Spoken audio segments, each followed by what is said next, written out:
Alhamdulillah, kita tak lama dah ni nak sambut hari raya, nak sambut kedatangan Syawal. Dalam masa kegembiraan kita, sukaria kita dengan kedatangan Syawal, lagu mana kita nak raih pahala daripada Allah Subhanahu Wa Taala. Antara caranya tuan-tuan, kita niat nak sambut raya nanti, tanda syukur kita kepada Allah Subhanahu Wa Taala. Raya-raya ni bukan simbolik kepada pakaian semata-mata, bukan kepada makanan yang kita makan semata-mata, tetapi simbolik kepada ketaatan kita terhadap Allah Subhanahu Wa Taala. Dalam surah Al-Baqarah, Allah Taala royak kepada kita, a'udzubillahi minasyaitonirrajim, walitukabbirullaha 'ala ma hadakum wa la'allakum tashkurun. Supaya kita ni membesarkan Allah Subhanahu Wa Taala atas petunjuk yang Dia bagi kepada kita. Dan mudah-mudahan kita ni jadi hamba yang bersyukur dengan ketibaan Syawal yang tak lama lagi. Yang keduanya tuan-tuan, dalam keadaan kita menyambut kegembiraan di hari raya, kita jangan lupa kepada jiran tetangga kita. Dalam sibuk kita beraya, jangan abaikan hak-hak jiran kita.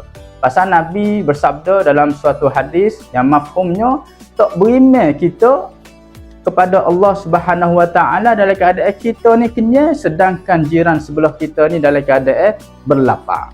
Yang ketiganya, saya nak pesan kepada kita semua untuk kita menjaga adab ketika mana kita menyambut kedatangan Syawal, adab kita dengan jiran.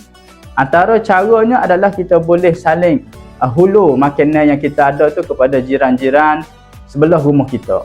Dan yang paling penting, kena bertegur sapa, saling memaaf di antara satu sama lain.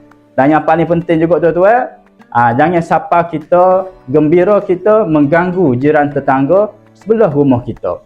Yang keempatnya, kita kena jadikan kegembiraan di pagi Syawal sepanjang hari raya nanti sebagai medan dakwah kita, dan juga tonjolkan akhlak kita sebagai seorang Muslim. Antaranya dari segi pemakaian kita, dari segi bertegur sapa kita, dan segala jenis perbuatan pergerakan kita, kita kena jadikan sebagai medan dakwah di hari raya nanti.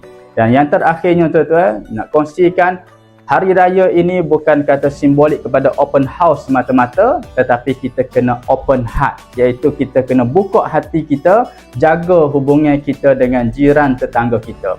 Kerana raya yang sebenar ini bukan setakat kita sahaja yang gembira, tetapi jiran kita juga merasa keselesaannya. Wallahu a'lam.